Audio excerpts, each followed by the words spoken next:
Welcome back to the Bullpen on the Horn Takes podcast, the internet show all about Texas baseball. Joining me tonight, as always, in the bullpen, Marc Pena from Occupy Left Field. We got our man Zach Sim from OrangeBloods.com. How are you guys doing tonight? Fantastic, man. Best time of the year is here. We're ready for the regionals coming up this weekend, man. I know it's exciting. It's like you do all season, and then it finally culminates into this one time where there's a lot of finality now. There's no opportunity to make mistakes and stuff like that now. So yeah, it's going to be fun. The field is set. We will definitely talk about that here in a few minutes. Make sure you subscribe, get notified for all of our latest content. You can get us on X. You can get us on YouTube. You can find me at Horn Takes on both those platforms. You can see Marc and Zach's actually their X handles right down there at the bottom of the screen. Guys, there is a whole lot of baseball about to happen in the next few weeks, and you need to choose seeds, and you need to go to Chinook Seedery and get all the flavors of Chinook Seedery seeds and do that. Use the promo code Horn Takes while you're doing it.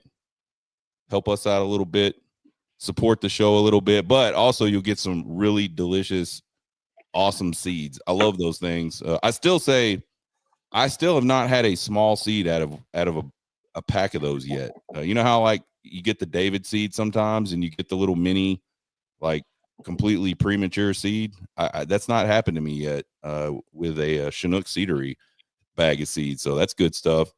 All right, let's talk baseball. Man, there's a ton of stuff to talk about, but let's back up a little bit. Let's talk SEC tournament. Wasn't a great showing for Texas, but it wasn't bad either. I think it was kind of one of those, there were definitely some things you could look at and go, man, the team, I didn't expect them to do that well. And then there were some other things you looked at and you said, man, you know, we made some mistakes. I thought it was interesting. Liam Doyle comes in, who's widely regarded one of the best pitchers in college baseball this year, and we kind of beat him up and ran him out of there in the fourth inning. And at that point, we were winning 4-0, and I think everybody was really excited about where we were at. And then this other kid, and what's his name? Brandon Arvidsson, and he was a Texas commit, right? So the story with him, I want to make sure I'm getting this right. The story with him was he was committed to Texas this year. And when the whole Sloss thing happened, Sloss said, I don't have a spot for you. That's not accurate. So help me understand how all that went down then. So coming out of high school, Dripping Springs, he committed to A&M, showed up there, and they didn't have a spot for him. So he went the JUCO route. Okay. He was a starter on his JUCO team, did really, really well. And was actually a really good pickup by the previous Texas staff under David Pierce. He was a kid that had a number of offers, but Texas had a starting place for him. And that's, that was the offer, right, is to come and be a starter. And then when the whole coaching change occurred, it was one of those deals where I was talking to a lot of the guys, a lot of the commits that were committed to Pierce and the previous staff. And he was one that immediately reached out and was like, yeah, I'm not going to take my chance. I just, from my experience coming out of high school, it's just not something I can do. And so, he was like, you know what, I'm going to reopen my commitment. And within like 2 days, Tony Vitello jumped on him immediately, and for good reason. Like I said, he was one of the top JUCO arms. And so, it's one of those things where what they were putting together at College Station under Schlossnagle was a pretty big monster. I mean, you see what they were doing in, 3 years. They went to CWS twice and were national runner-ups last year. And it's not about his talent. It was about him being able to come in and compete and, earn a spot. He wasn't able to do it, so he got cut. And it's tough to do when you're a freshman in the SEC. I talked to Schlossnagle today, and he said, look, you have a guy like Jason Flores, where you look at his numbers and, 1 and 2 with the mid-5 ERA, and you're like, oh, that's not very good. You look at everyone else across the country in the SEC, and you're like, oh, that's actually above par, right? Like, right. What Dylan Valencia, I think everyone gets kind of spoiled at Texas because they see Dylan Valencias and they're like, oh, this freshman thing, it's not so big. And it's like a whole nother level. He's a Golden Spike semifinals for a reason. And so it's it's one of those issues. Texas had the same thing with a couple of other kids that said, "Hey, that's not for me." And then you have the extreme opposite, right? You have Kimball Schuessler that said, "Hey, head on, let's go do this. Whatever it takes to win, I'm in." So yeah. So great. I'm glad I got the story straight. I kept hearing him talking about it, and I was like, "Oh, that sounds like." But I honestly had no idea who that kid was until he struck us all out the entire game.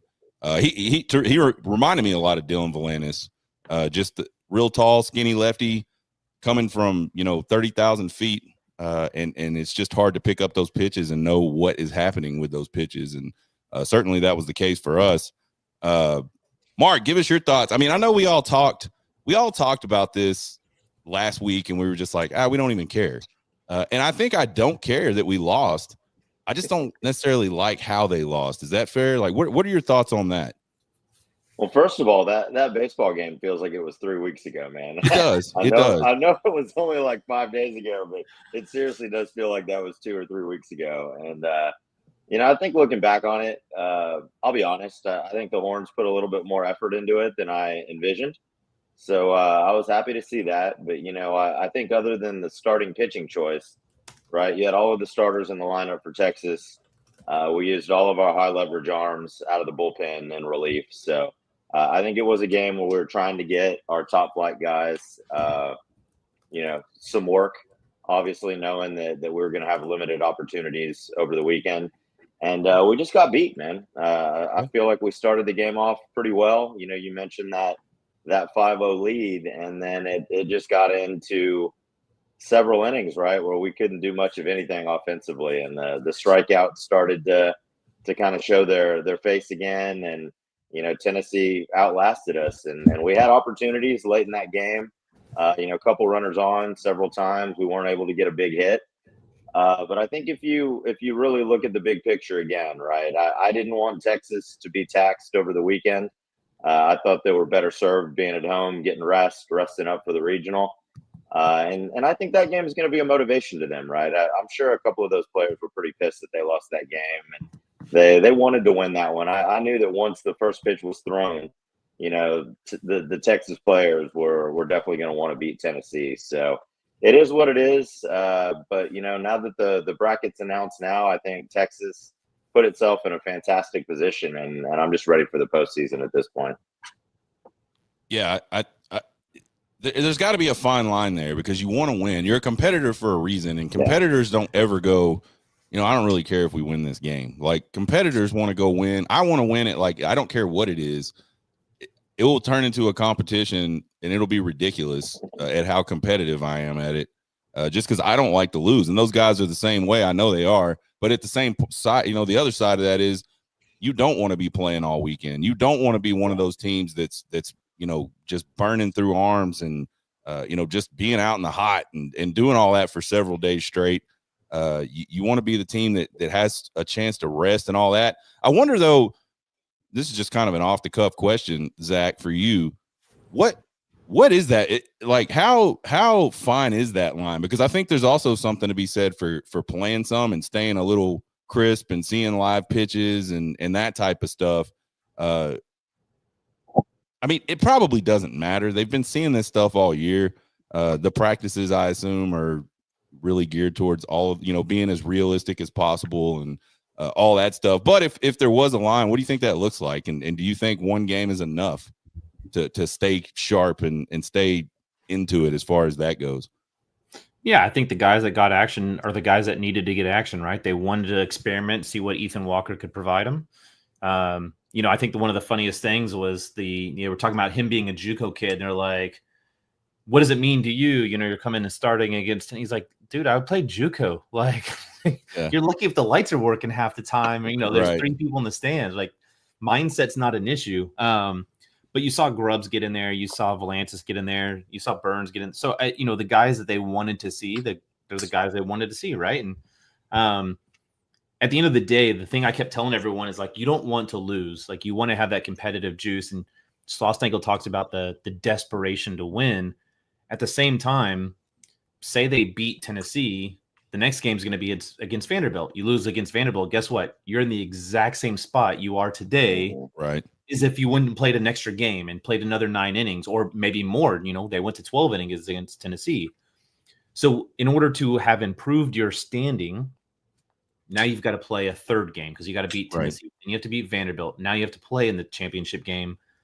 And at the end of the day, that doesn't get you anything, right? Like, okay, you're the number 1 seed instead of the number 2 seed.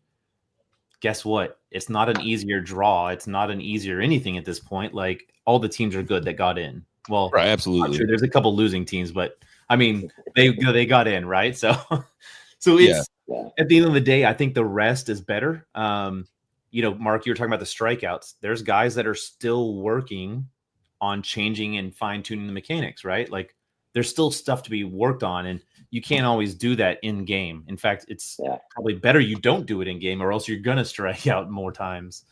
And so, getting guys a little bit out, little extra rest. You think about Adrian Rodriguez, his hand, that dude could barely swing the bat at the end of the game. You think about Galvan, just the pounding he's taken over 10 weeks of SEC play. Max Balous saw 18 pitches since surgery. I mean, it's all these guys that you just gotta, okay, let's go get a lift in. Let's take it easy. So yeah, I personally think rest is the best medicine for those guys. Yeah, I mean, I think if you're looking at it from like what you can gain, probably nothing to gain at all by continuing to play in that tournament. And I think that's just where sports has kind of gotten, especially with baseball now. You do your heavy lifting during the season, so you don't have to play yourself out in a tournament to try to get in. We saw Texas A&M kind of have like a little run, and then Jace Laviolette gets hurt, and then he comes in and plays, and he just had surgery on his hand, and someone tweeted it, like, I think it was Chris Phillips was talking about it, and I go, man, I'd just be surprised if he could swing the bat after that. I guess the good thing is it was his tail hand, so he's just steering with that hand more or less, but still, like, just the pain. I was waiting for A&M fans to be like, update, because he started getting singles and all that stuff, and I'm like, well, I'm still surprised. Like, I can't believe he's actually up there and actually swinging a bat, taking cuts, making contact, and not only that, but helping his team. So just a brutal sort of deal that team had to go through, and to not even advance and not even make it into the field. So. Let all the teams fight it out that way and wear themselves down. I still kind of think they're kids, right? Yeah, there is got to be a fatigue factor. There's definitely an injury factor. You talked about the guys getting beat up behind the plate. Talk about Rylan Galvan just always taking a beating. There is all that. There's the bumps and bruises that you can save, but I think, like, just fatigue wise, they'll bounce back like they're kids, right? They'll be ready to play for the next week, but. Well, it was like Swapnagel today was talking about Ruger. Like, they're trying to get some more weight on him after he lost a bunch of weight because he had the flu 3 weeks ago, right? Like, when you think about the compounding effects, there is no break. It's not like, guys, I'm going to take this week off. Like, you're in the middle of an SEC title race. Like, yeah, right. We need you out there kind of thing. Yeah. And then, okay, sorry. Oh, by the way, NCAA regionals are coming up. You lose. And, he made a good point. Like, you lose on a Friday at 1:00. By 5:00, your game is over. The next day, by 5:00, you might be completely out of the tournament. I mean, it's 24 hours and you could be gone like that. So it's absolutely. We're talking SEC, the short stint in the SEC tournament for the Texas Longhorns. Join us in the chat, comment, ask your questions. We always love to interact. We got Chinook Seeds in here, trying to give away seeds, I think, asking if we're all going to Omaha. Don't be talking about that yet. I mean, we're talking about it. We're going. Heck yes, we will go, but man, we got some we got some games to play and some games to win before we do that. You mentioned practice. We got practice. We got all kinds of stuff, man. We got tailgating to do there at the Dish. We'll talk about that, I'm sure, too. But going back to the game, I said we did some stuff that was really good and maybe even a little unexpected. Ethan Walker was outstanding. In his first start, 4 1/3, 1 hit, 1 earned run, no walks, 3 Ks. I mean, he really just had Tennessee guessing, just really off balance the whole time. And I thought that was super positive because you can never have too many arms that you can go, I know this guy can go in and get us some outs. if we need to. And I think we've seen him a few times late in SEC play, and he's just done pretty well every single time. So I think that's, again, just kind of another bullet Schlossnagle has to fire down the range at the opponent. So good to see that. I thought that was outstanding. We mentioned the strikeouts. Golly, 18 Ks. And again, I think if you said, I think we were chatting, we were texting, and I said, I'm putting the over under at like 15 because we're playing Liam Doyle. I was like, and I think because we're playing Liam Doyle, most people might have said, yeah, we probably will strike out a bunch, but he didn't even strike us out that much. It was the other guy, Arvidsson, that just came in. So yeah, you just never know. But I think, as we talk about moving forward, and we'll start talking about this regional here in just a minute, that's one thing where I feel like we got to make some improvement in, because if you're striking out a lot, that kind of makes you, that'll bring you down to the same level as your opponents offensively, right? Like, we may have better pitching, but if they're swinging the bat, they might get some balls in play and get some runs across. If we can't even make contact, it's not a place you want to be. I think definitely, and it happened one weekend and we just went, oh, okay. And then it happened the next time and we're like, oh, okay. The last few times they've been out, they've struggled with the strikeouts. So I think, headed into postseason, that is definitely one of the areas where I think we have to improve to continue to make a run this season. What do you guys think about that? What else are we missing? And then we'll start talking about this regional.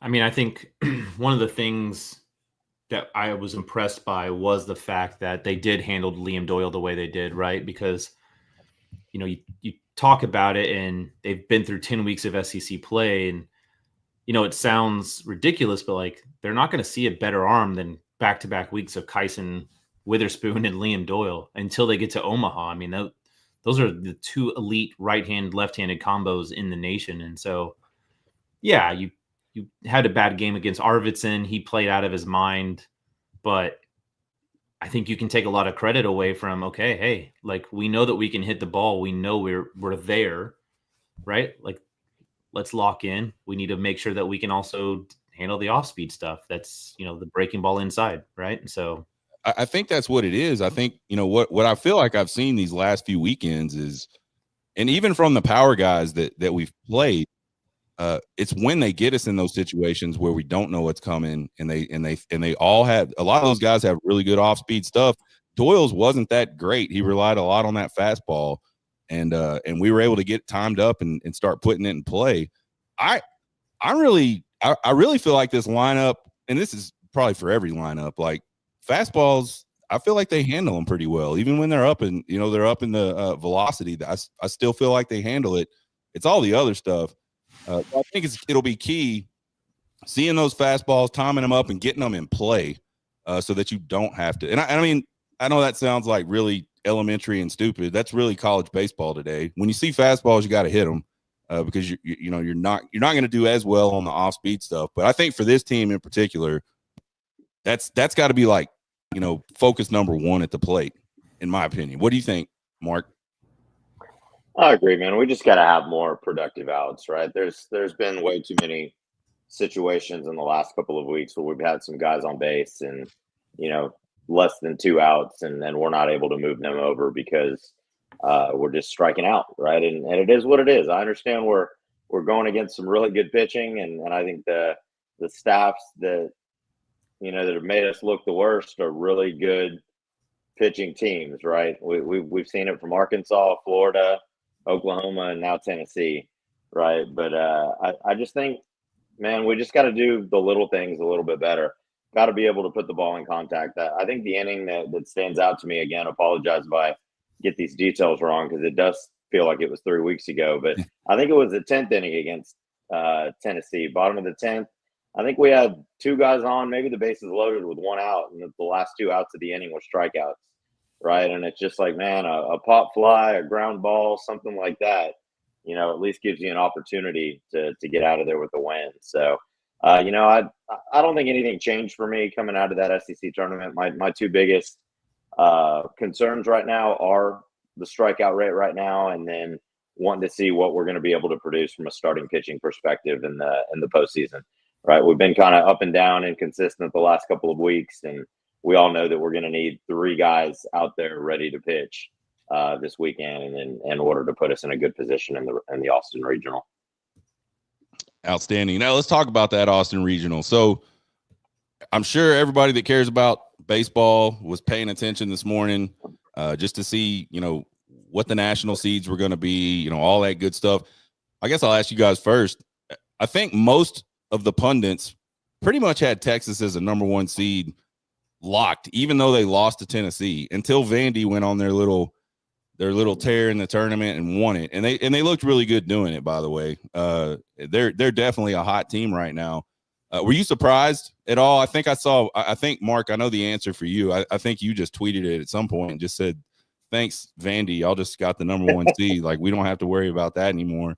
What are your thoughts on that, Zach? And again, it doesn't really matter. 1-2, not that big of a difference. But were you surprised that Vandy was able to overtake? I think the one that, I don't know, I'm jumping the gun, Auburn at 3 or 4 or whatever they were, it just seems so weird to me. I don't know where that one came from. But anyway, we can talk about that one too. But Zach, any thoughts on 1 versus 2 for Texas? No, I don't think I was surprised at all. Once Vanderbilt got to the championship series, I think they'd shown enough, right? Like, their RPI was higher. Their strength of schedule is better. Their quad 1 wins were now up with Texas. Because, if you look at the resume overall, you take the season, Texas had 22 SEC wins, and they were the regular season champion by 2 games. So you start putting together that resume. Well, then you look at their strength of schedule, and they were in that kind of 15 to 20 range throughout, whereas Vanderbilt, Georgia, Auburn, Arkansas, all those guys had strength of schedules that were closer to the 5-6 range or even higher. So it was all about the quad 1 wins, which Texas led, and then the SEC wins, and then you had that lone non-conference SEC win over Ole Miss. And so as teams started stacking, it was like, okay, well, they only have 17 wins. You're not going to put them above Texas. Oh, Texas beat them head to head. Texas beat them head to head. Right. And really the only team that kind of came out of everything was Vanderbilt. And I was like, okay, well, they've been right there in quad 1 wins. They didn't have to face Missouri and some, one of the other lower ranked teams in the SEC. And so, yeah, I don't think I was surprised at all. I think until the very last day, Texas probably would have been the number 1 overall seed. And that's why I said, short of Texas getting to the championship game, nothing, didn't matter what they did in the SEC tournament. Nothing changes. Yeah, I wonder if they were to win that game against Tennessee, if that would have changed. It can sometimes be just something small like that. But either way, it really doesn't matter. And in fact, I would much rather be the 2 seed than the 1 seed. Just from a historical perspective, it has not worked out for the number 1 seed very often and a lot over the last 20, 30 years. So I think I'm good with that. But let's talk about that Auburn thing though. Where in the hell did that come from? Because I think everybody on Twitter at the same time was like, what? Because they released the top 4 seeds maybe 15 minutes before the show, the selection show started. That started trickling out, and everybody was like, Auburn, what? How did that even? I mean, they won 37. I mean, you just look at the win losses of the top 4 seeds, and they are 100% the odd man out on that. They won 37 games. Everybody else is above 40. What? And there's a lot of teams that won 40 that weren't above. If you look at Auburn. it, North Carolina's strength of schedule and RPI were nowhere near what Auburn's was. Auburn had the number 2 strength of schedule in there. I think they were still number 2 or number 3 total in RPI. And so it remains king of the committee. And at the end of the day, North Carolina didn't win the ACC championship, so they couldn't rely upon the regular season. Now they did win the tourney, which says something, right? But again, Auburn's resume basically had put itself out there and said, hey, we have wins against all these big teams. We're deserving. So I don't personally love it. I wouldn't have put Auburn at 4, but I can see why the committee, again, using RPI as that Bible or that source of truth, goes, oh, yeah, that makes sense, and had no issue, threw him in there. But that's what it ended up being, is RPI and strength of schedule, if you look at it. And then, the number of quad 1 wins as well. North Carolina didn't have a great quad 1 win ratio and quad 2 wins as well. So, yeah. Fair enough. I mean, I think it's odd. I don't know. I felt like collectively college baseball was like, what just happened? What did I miss? But anyway, it is what it is. It ultimately won't matter, right? You just got to keep winning to keep advancing. And maybe some people have a easier road, but I tend to think there's just not an easy road anymore. Like you just got to go keep winning baseball games. And like you said earlier, Mark, do the right stuff. Let's talk about this field for this Austin Regional. Two of these teams we've already played this season. Houston Christian, we've played UTSA, both midweek games, 1-1, lost one, and then Kansas State, kind of an interesting team. They're capable, right? This is the same team that went into Arkansas last year, went to Fayetteville and won the regional.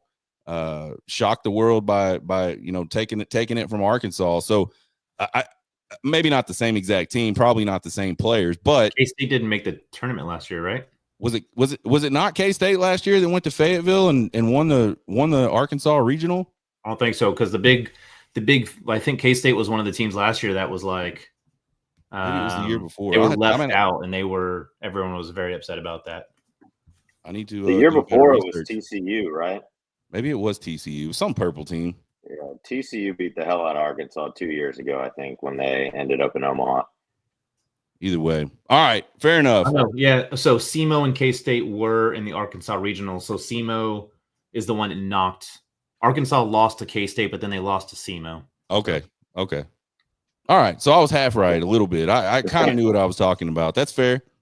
That's better than I usually do. So, okay, but let's talk about it.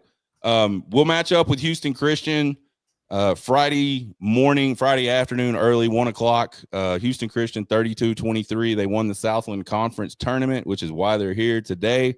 They were 6th in the regular season in the Southland. We beat them up pretty bad back on April 8th, 12-2. Texas takes that one. I was looking back through just some of their statistics and stuff. Zach and Mark, not a very powerful lineup, like 28 home runs on the season. And I feel like maybe you know better than me, but I feel like we'll see this Parker Edwards on the mound Friday for them. He's kind of their guy. 3.93 ERA, 69 Ks, 228 opponent batting average. So just statistically, you compare him to their other pitchers, and he's clearly like head above all those other guys they've got on that roster. Likelihood of this one going south on Texas, what would you say percentage wise? I mean, you can never discount something like that happening, right? Texas, they haven't announced who they're going to go with. I think I have a good inkling, but on that April game against Houston Christian, HCU just could not throw strikes that game. I mean, they were all over the place in the zone, and so that's really what Texas took advantage of, because that game was one that Texas kind of busted out there towards the middle of the innings. But Parker Edwards, I fully expect him to be the guy on the mound. He's been their guy. He's also their number one hitter as well, or he was going into the Southland tournament. So I think Texas, again, playing at Dish-Falk Field is very good benefit, because it's not a small park. They're not going to be able to hit the ball out of the park. They don't have power. I watched a lot of the Southland Conference just because that was kind of one of those weird topsy-turvy conferences where UTRGV was hoping to get in, Southeast Louisiana State. Like, they had a bunch of teams that were kind of right there on the bubble. So I saw a lot of HCU, and, they're a team that plays fundamental baseball, which was what was maybe a little surprising to me. But at the end of the day, they're a 4 seed. And despite what they've done, I Texas should be able to handle them pretty easily. Yeah. What do you think, Mark? What do you think we're going to see atmosphere wise on Friday? I know the left field crew will be out there going crazy and having a good time. Do we expect to have a big crowd on Friday, or do you think maybe further into the weekend is where the crowds will start to come out? I'd probably say further into the weekend. I think you'll have a decent crowd on Friday, but a 1:00 first pitch is a tough time, right, to get a full stadium there. So I think it'll be close, but my biggest takeaway with the regional announcements is I was pretty happy with who we got paired against. And, depending on what you think about UTSA and their ability to bring fans, that's kind of my biggest thing I look at when you host a regional is, are there other teams there that are going to bring fans with them, and I don't think you'll see that in Kansas State and Houston Christian. So we'll see what UTSA brings, but I think Texas is obviously going to have a strong home field advantage. I was a little bit worried they might throw us a curveball and hit us with TCU or somebody like that as the 2 seed. So I was happy that didn't happen. And I think when you just look at the draw overall, right, that I liked who we were paired with the super regional round as well. I think as the seeds started getting announced this morning, I was getting a little bit worried as we got further in the show that Tennessee might drop to that 15 spot and be paired in the supers with Texas. But I'm glad to see that Arkansas got stuck with them instead of us. So I think all things considered, I definitely like the draw that we got for regionals and supers. I do think our half of the Omaha bracket, should we get fortunate enough to be there, is really, really tough with LSU and Arkansas and Georgia. So let's not get too far ahead of ourselves. But I feel like we got about as good of a draw as we could have asked for the regionals and supers. Yeah, let's talk about that UTSA stuff. So Austin asked in the chat, how do you guys feel about UTSA and the regionals after they beat us during a midweek? I'll answer first, and then you guys can take a shot at it. I don't care about midweek games that much. I mean, you obviously want to go win them, but it's like not the same. UTSA, some of those schools would throw all of their good pitching against us on a Tuesday and like ruin their weekend so they could get an RPI boost by going on the road and winning a midweek. So, and again, obviously you want to compete and win. And I think in a lot of cases you could say we should have won. And that was like an extra inning game. I can't remember. I think when I was thinking about it this morning, I got that game confused with the Texas State game where Kimball Schuessler hit, just was inches away from maybe tying that one and maybe even winning it with the right bounces. Yeah, that's what I thought. And I was really struggling to remember how the UTSA game went. And then I started looking back at it and I'm like, okay, well, yeah, that's one of those ones I think we went 12 innings in that one. So yeah, I mean, it was a close game. It went into extra innings. Sometimes the ball bounces your way. Sometimes it doesn't. So I'm not worried about UTSA in this regional at all, which is not to say that they couldn't, if we played them, not to say that they couldn't beat us. But I think that can be said for almost any of these teams. It's baseball. So I don't think there's any of these where I just go, oh, we should go beat them. Like we're absolutely go beat them because again, it's baseball. You got to do the right stuff to win games. I think we're capable of beating the brakes off of all these teams. So anyway, I don't know if you guys have anything to add to that, but I wanted to get to a question when it was. Yeah. relevant. I mean, Drew Rarick started that game and Bryce Navarre pitched a third of an inning. In between Drew Rarick getting no outs and Rarick getting the 1 out, they give up 5 earned runs. I mean, if you lose 7-6 in extra innings, like you did it all in one inning. It's hard when you've given up 5 runs and you've given up or you've only gotten 1 out. And then Cody Howard Thomas Burns didn't have the sharpest outing as well, and he only got 2 outs, but that was Cade Being. He went 5 innings. I mean, he was the hero of that game. He just kind of kept Texas in there.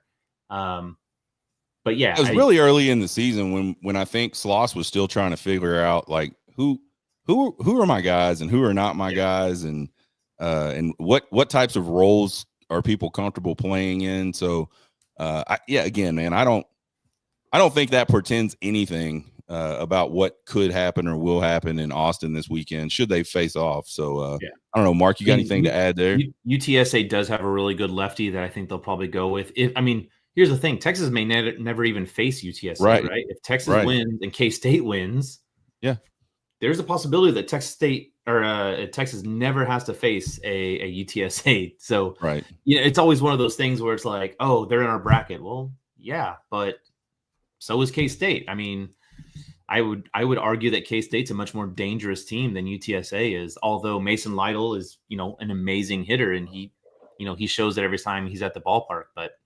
to answer the question above, I think it's Texas has seen with them before. I think there's probably maybe even a little more of okay, we're going to get these guys this time because they got us the first time, and then just the law of averages. Like Right. No offense, but Texas is not going to lose from a pure talent perspective to a team like UTSA that many times. So, right.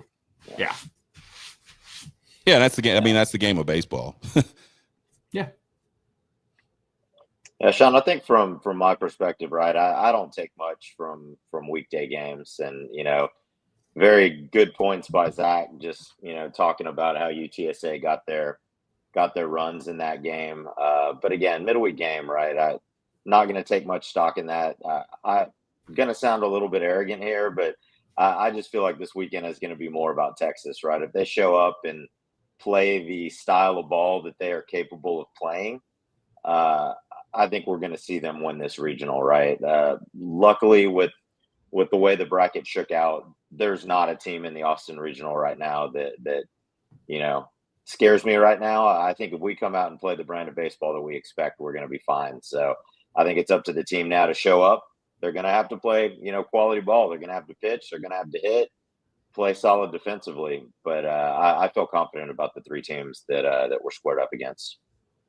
Yeah, I think I'm the exact same way. I think it's a favorable. I mean, and that's what being a top 2 seed or being a top 4 seed is about. You get more favorable matchups at your home place. So, people will go, oh, they got another. It's an easy regional. Well, no shit. They're the number 2 team in the country. Like, did you expect them to stack it with, the toughest teams? You brought up. You said something, Zach, that made me kind of. Like just a question popped in my head. You was talking about who we might play, who we might not play. Just because they're there doesn't mean we play them. How hard is that for the coaching staffs to like manage all of that? Because I like generally on a weekend you got one team, right? It's one team coming in, or we're going to one team. We know what they've got. We know what they're. I can just imagine it being sort of like this nightmare scenario for coaching staffs because A, you don't know who you're going to play tomorrow.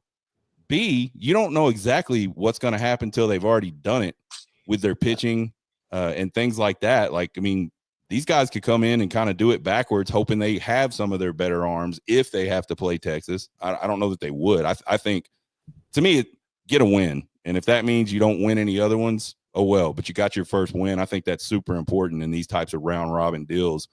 Has Sloss mentioned anything like that? Did you talk to him today at all? Yeah, we met this afternoon. And then I think that's like everyone's freaking out about this 1:00 start on Friday. And, how does it affect the crowd? How does it do this? That's going to be hot. It's like, that's the best situation. Your guys can go through their normal routine. They can get up. They can get a lift in. They can get breakfast, be at the ballpark, get some extra BP if they need to in the cages to get their minds right. That they're the first team on the field, so you don't have to feel as anxious and wait around. Right. And then the after effect is you finish your game, and now you get the rest of the evening to sit there and watch the other 2 teams battle it out. You get to look at their players, refresh your tape, look at their stats. What is TrackMan telling you? And you mentally get prepared. Okay, it's going to be the purple team or it's going to be the birds, right? Like, right. That's all it is. And part of the good thing is they've already got tape on UTSA and HCU already. And this team played K-State last year. I mean, they beat them 2-1 in the series. And so it's not that these guys are unfamiliar. Now, Sloss hasn't played K-State in a number of years, but look, there's no secrets in baseball. I mean, all the analytics are out there. The tapes are out there. So at this point in the season, you're not hiding anything anyways. And so, yeah, he was just saying, look, you don't have a late night. The staff can kind of get some rest because they can really put all their attention. Whereas if you're playing the second game, you're in the BP cages and you're like watching TV while trying to take BP and like, okay. Yeah. And so, everyone freaking out. It's actually better for Texas. Like, do what's good for the student athletes. But it's at this point in the season, again, like I said, there's no secrets. You're not going to magically roll someone out there that, all right, maybe you will, right? Maybe you'll get one of those random hero ball games, but Texas is what they are. Like there's nothing new out there. So, yeah. You got any thoughts on that, Mark? No, I mean, I like playing the early game, right? I think it does make sense for all of the reasons that Zach described. I think one of the things that's already standing out to me as I'm trying to pull up the schedule right here is, man, if we're fortunate enough to win that first game, it's going to be a long Saturday, night. I believe that game, winners bracket game on Saturday night, is 8 pretty p.m. late in the evening. So The that's going to Ocho. be that's going to be a long day, not just for fans, but for players, man. Yes. 8 o'clock first pitch. I mean, it's going to take forever to go by. I believe that was the same situation we were in last year in College Station. I think that game started at 8 p.m. too. And I just remember, man, I mean, that Saturday felt like 2 days waiting for first pitch to come. So there's going to be a lot of baseball going on. Yeah. I mean, you're going to be able to watch baseball all day, and it stacks up, and you're like, man, is it the same day? Are we still on the same day? I mean, you get to watch the best. The Aggies will be in the Cancun Regional. You'll get to see them lead off. And yeah. Love that. Man. Love that. That's nuts, man. I haven't followed UVA like all year. I didn't realize they were toast. Like they were struggle bus for a long time. Their first weekend was down in Puerto Rico, and they got beat by a couple teams. And I was like, oh man, they don't look like the same team. And then like after I think 3 weeks, they finally fell out of the top 25 completely, and they haven't been back. I mean, they've just their pitching has not been what you see out of UVA year in, year out. I actually follow Virginia quite a bit because I have some friends that went there, and so I like the Who's, and it's disappointing what their season's been for sure. Yeah, crazy. Number 1 and number 2 team in the preseason, both not in the tournament. I don't know how many times we'll actually see that. I think the other thing we talk about, it's that time of year in Austin where the weather might play a factor in the weekend as well. I think right now it's a 25% chance of rain, maybe all 3 days. I think temperature wise, it looks like it's going to be pretty good Friday and Saturday. Sunday, it looks like it's going to get really hot. All this stuff subject to change because it is Texas and the weather changes in the blink of an eye. But you start throwing in some weather stuff in the mix with all these weird times, and then it can get really, really weird and really tough. I think they do it because of TV. The time slots are what they are because of TV. But man, I just don't know why this time of year, especially in our part of the country and all throughout the Southeast, you wouldn't just go, man, let's start these damn games. Like, let's start this one at 10 and let's try to get it in. And then let's start the other one at 2 and try to get it in, because man, an 8 o'clock game. Can you imagine? A delay happening with that? The problem is that Texas is the 4th furthest west team, right? So you've got Oregon State, and you got UCLA over in Los Angeles. Well, you look at the map and it's a bunch of nothingness, and then you have Texas. And so, and Texas, is the only team hosting in Texas here. Normally you'd have a TCU or an A&M, someone to offset, so you could kind of break it up. But with Texas being the furthest west of, all the teams not in California or Oregon, you were going to get stuck with some of those late games no matter what. It'll be what it is, man. We'll just have to deal with it. I think the goal Saturday is survive for the fans. Survive the 8 o'clock game, survive the Ocho, and then be ready to come back on Sunday, depending on what happens. But the good news is you win at 8 o'clock. And that's the other thing is, like, they get a lot of rest in between if you win. So if you win the 1 o'clock game, you don't play till 8. You win that game, you don't play till 6 the next day. Right. So your guys can get hydrated. They can stay rested. Whereas the other teams, they're out there in the sun. And I'm looking at the weather now. It's high of 87, high of 88, and then a high of 95 on Sunday. So yes, Sunday was temperature's not bad, and it doesn't look right now. The only chance I see of rain is actually on Thursday and Saturday. And Saturday looks nothing. So the only issue they'll probably run into is if there's lightning, but otherwise it looks pretty clear. Well, we've seen. I mean, I've been down there twice this year where like a storm just popped up out of nowhere that wasn't supposed to be there. So again, this time of year, you never know what's going to happen. So that'll be interesting. We're talking Austin Regional. We've already talked about those Road Runners a little bit. We've talked about Houston Christian. A team that is interesting to me because I haven't seen them play at all this year was this Kansas State team. So I dug in on them a little bit. Record's not really good. They weren't that good in the Big 12. They finished 6th in the Big 12 regular season. They were one and done. They got bounced by Houston, but they did beat an Arkansas team earlier this year, 3-2. Their only other sort of big name that they played was LSU, and LSU handled them pretty well. But they have a couple of dudes offensively. This Maximus Martin, Seth Darter, and Keegan O'Connor, 151 combined RBIs between those three guys, 42 home runs between those three guys. Like, those dudes can clearly swing a stick. What do we think about the offense there? Is that something anybody should be worried about? I mean, their team started out really hot to start the year off. They played a lot of. So a couple years ago, I remember I saw Logan's note. They got in because their AD was on the committee. It was the year before that Pete Hughes threw an absolute fit because they didn't get in, even though their RPI was like in the 40s. But I mean, they played 2 games against Coastal Carolina. They lost. They played North Carolina. They lost. They played Arkansas and TCU. They won both of those. They lost to LSU in extra innings. They beat Nebraska. Creighton game got canceled. And then they lost to Creighton. So, I mean, they've played some NCAA teams. They did beat Nebraska again. So, they have the ability, and they've got a lot of speed. They have got a couple of guys, to your point, that have power, but we often see what happens to power when it comes to the dish in the postseason. The ball doesn't carry the same way that it does at that Cracker Jack Park that they play at. So absolutely, I hate. I've been to Manhattan. That park does not play big at all. No, that one year they beat our brains in, just hitting pop flies that just kept going out, and I was like, "What the hell is happening?" Yeah, but I definitely playing at the dish will sort of curb any kind of. I mean, we've seen some pretty good offensive teams come into the dish this year and just absolutely struggle to get the ball in play and keep it in play. The other thing I kind of noticed, they don't pitch very well. Like their pitching looks pretty rough just on paper. And again, I haven't seen them play whatsoever. But it seems to me like they're a team that is going to shoot out you. Like they have to win games by scoring a ton of runs because they're not going to keep you from scoring a lot of runs. It doesn't look like. So, I don't know really what to think about Kansas State because I haven't seen them. But those offensive numbers did pop out at me, and I was like, man, I didn't. Plus, that dude's got a cool name. Who names their kid Maximus? What, like who?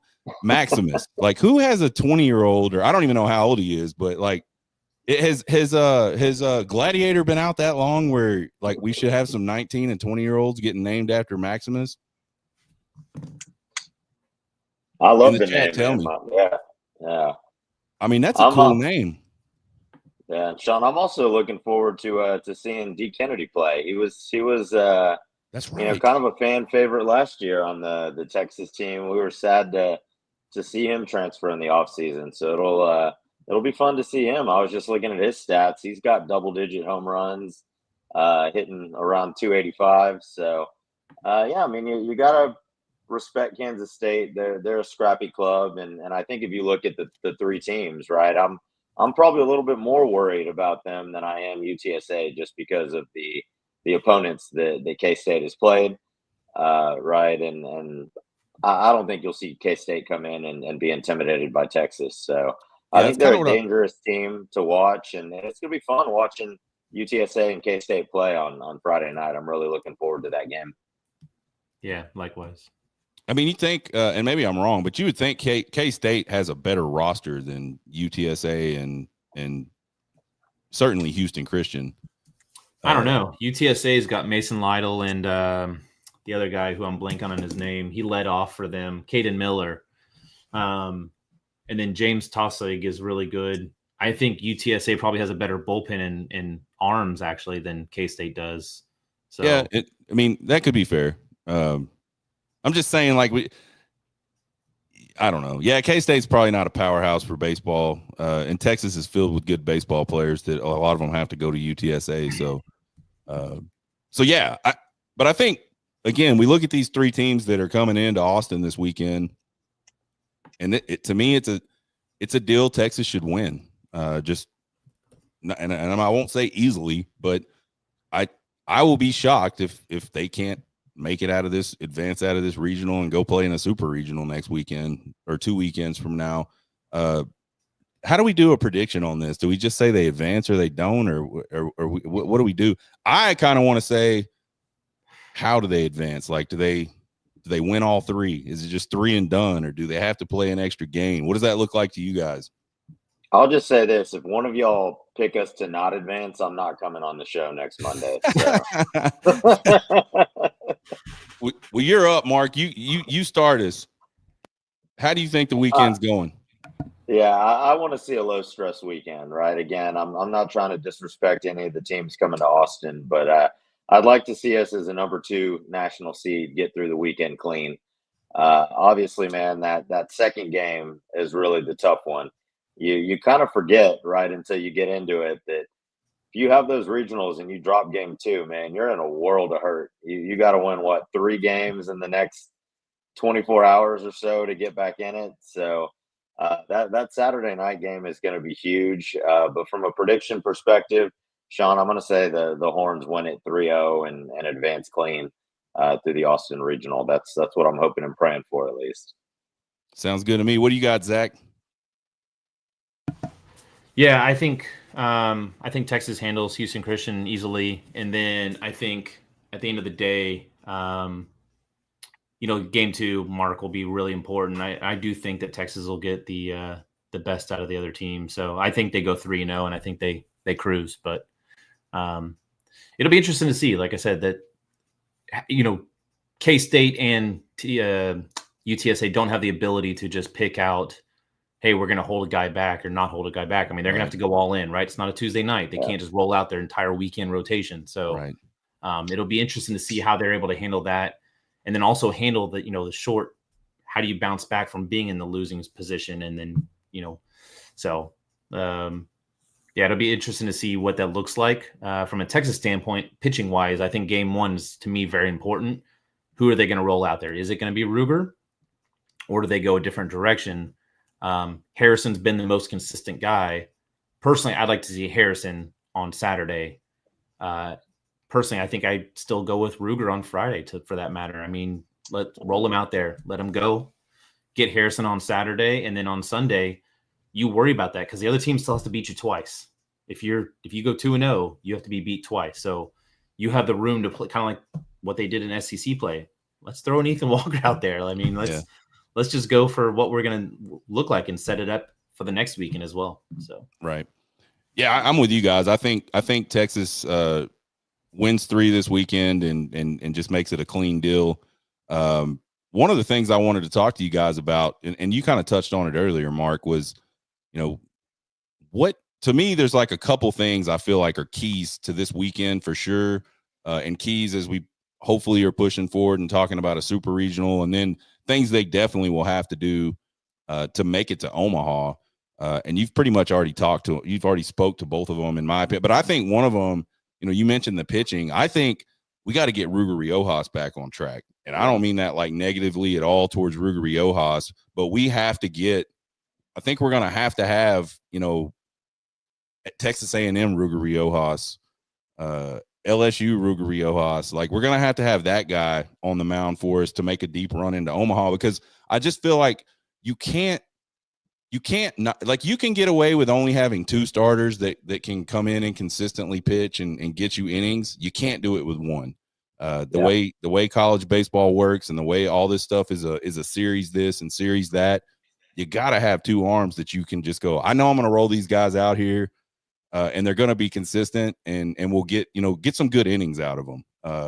And then we can go to the bullpen and all that. So I think to me, that is a huge one. Like, that has to happen. And then on the flip side of that, the offense is just, as you said it much better than I said it. They got to get some more productive outs. When you're in that situation and you do have runners at second and third and it's less than 2 outs, just get the ball in play somewhere between the stripes and give yourself a chance to plate one of those runs. And that's what we did a lot earlier in the season. And we have not been able to do that these last, few weeks. I feel like as much. We've been playing a lot of home run ball. Home runs, we get it out, we can win that way. We need to get back, I think, to hey, we got guys in scoring position. We can hit a sac fly and get a guy in and score some runs. So I don't know how much you heard of all that, Zach, but we were just kind of talking about keys going forward in the postseason. Anything different from you, Zach? Anything different from you, Mark, as far as what you think this team needs to just button up as we head into this postseason run? No, I think it's playing clean baseball, getting good outings from a pitching standpoint. One of the things I think helps align with the Horns in a regional format is their bullpen is their strength. It's not the starting pitching. And so oftentimes it's backwards, right? If your starter has a bad day, that's really bad news for your team because you're not going to be able to dig yourself out of that hole with your bullpen. Whereas with Texas, they've got the arms that can go length. So it actually doesn't, again, if they lose that third game, no big deal. We'll just roll out another batch of arms. And so it's not ideal, but I think that's one of the strengths for Texas. And then obviously, cutting down on the strikeouts is going to be paramount. But for Texas, I think one of the things they have to get used to in a regional format like this, though, is some of the things that we've seen on Tuesday nights where they're going to go and they're just going to start rolling through guys. And if they get a hot hand, that's who they're going to stick with, right? But you might get 4 or 5 guys. It's not going to be a Liam Doyle or like Kyson Wilson that's going to throw 100 pitches against you because it's die or go home, right? Like you better win. And so you have to go to the bullpen more often. So I think they have to get used to that because oftentimes what I see is it takes them a look to get used to a pitcher. And that's when they start having success versus, when they switch out every inning, that makes it really tough on a batter, just getting your release point, your timing and everything else going on. So, yeah, I think you look at some of the, and again, I don't want to speak ill of any of our opponents, but you look at some of these opponents and they've rolled guys out there that are just really unorthodox. They're guys that are in D1 baseball as pitchers because they're creating a look that you just don't get to see a lot with their arm angle and all that type of stuff. And I don't want to call them a gimmick type of guy, but that's just what they are. They're not your big prototypical, 98 mile an hour guy that has good off speed stuff as well. They're really deceiving you, and that's how they've been successful, is deceiving. And to your point, you see guy after guy that's deceitful with his delivery, and you kind of can't just pick up on it. That could be extremely rough. Mark, anything else outside of what we've talked about is keys as we move forward in this tournament this year?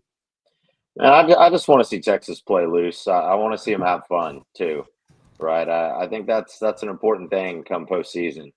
I heard Sloss was fielding some questions today about the team not seeming very upbeat during the selection show today, right? And I think that's just one of those shitty things about Texas baseball. Like, everybody always wants you to act like you've been there before and don't celebrate until you get to Omaha and all that other crap that I don't like, man. I'll be honest with you.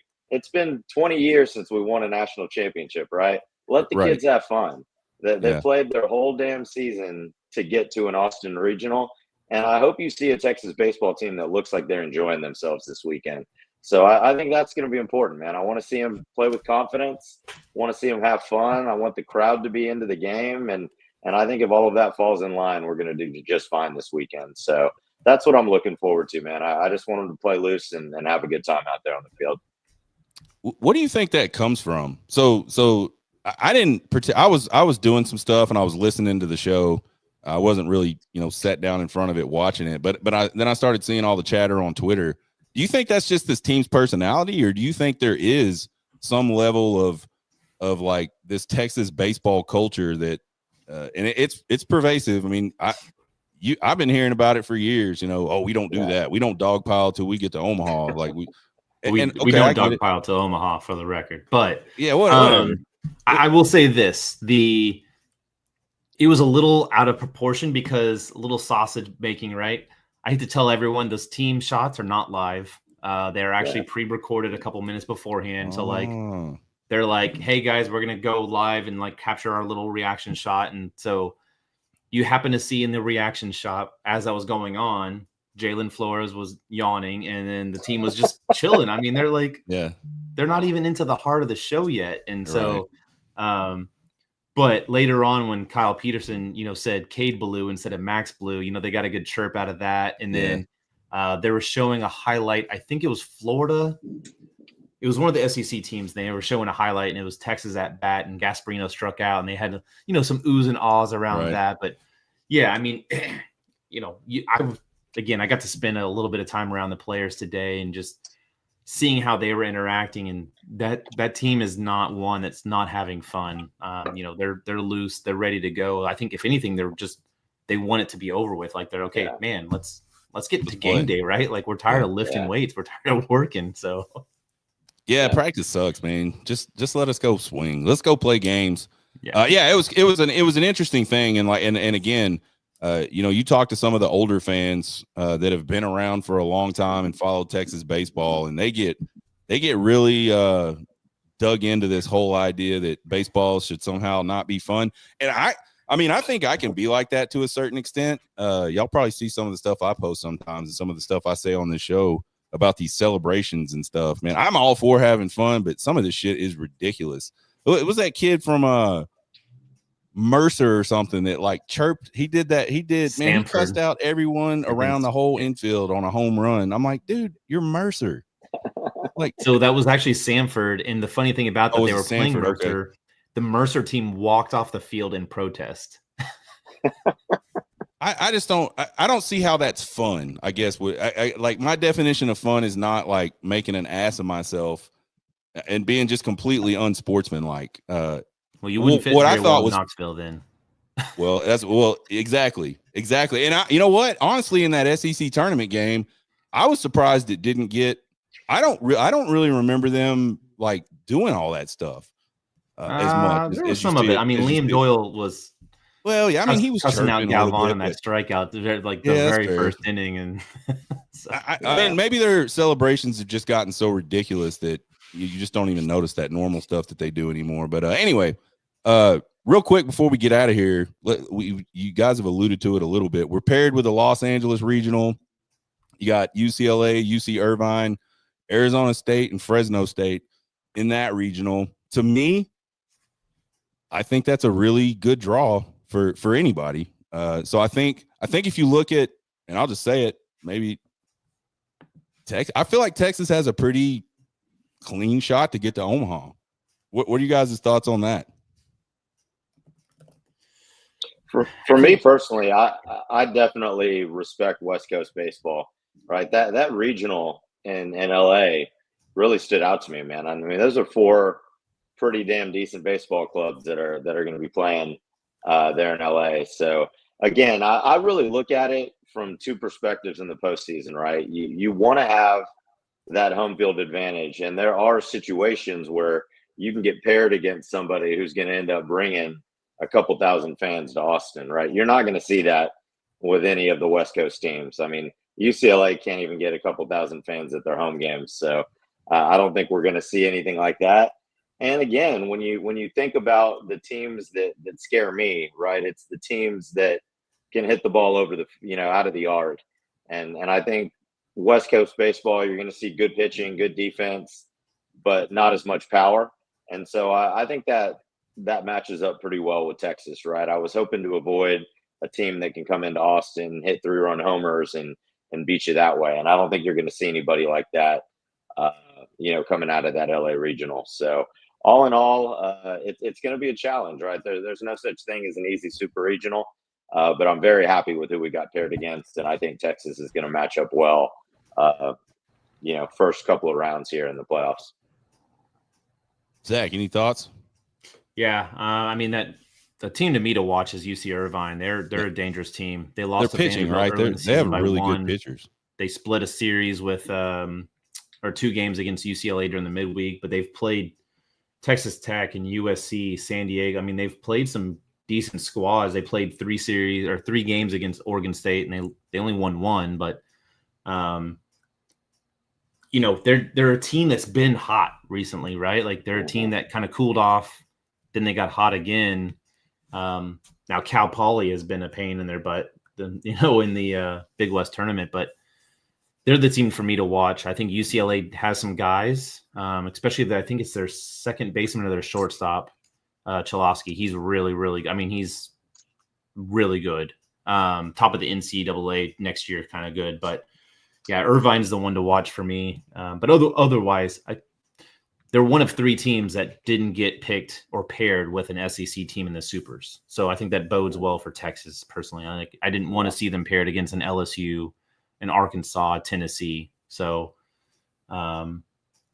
it's you got to focus on your regional first and then hope the cards fall where they do. But, they don't have to go out to California, which is a good thing because I have horror stories about UC Irvine when Texas went out there last time. So I think they do have a nice shot, but we'll see what happens. Well, there you have it, folks. So all three of us think Texas clean sweeps through the regional this weekend. Make sure you guys get out to the Dish Friday afternoon, 1:00, and then there'll be baseball all weekend. We'll have to see where it lays. Hopefully we're not playing Monday baseball. That's a long weekend. You talk about a long weekend. I don't want to have to mess with that. So make sure we win 3 and get it over with. Anything else before we get out of here, guys? No, that's it, man. Just really excited. And again, hoping that our fans show up and they're loud this weekend. And if you need some extra encouragement to get ready for the game, you know where to find us out in left field. The encouragement is out in the left field. Go out there and find some of the encouragement. Real quick, too, before we get out of here, happy Memorial Day. Thanks to all the servicemen and women who have paid the ultimate sacrifice for our country. I'd be remiss if I didn't mention that today. We do barbecues and swimming and all that stuff, and sometimes you forget the real reason why there is even a Memorial Day. So tip your cap to those folks. Go say hello to a veteran, even though that's not what veterans will get mad when you include them in Memorial Day. But just include a veteran all the time, and then you won't have to worry about it. Then they won't get mad. But anyway, that's it for this edition of the Bullpen. We will be back maybe next Monday. Well, we should be back next Monday night either way. So check us out next Monday night. Follow us on X for all the latest in Texas baseball. Subscribe, get notified, all that stuff. Get to ChinookSeedery.com. Get you some seeds for this weekend. You need a lot. So use the promo code HornTakes and get 10% off of your big old order of seeds. Guys, thanks for joining me again. Thanks, everybody in the chat for joining us. All you guys out there watching, we sure appreciate it. You guys have a good one. Y'all get hooked.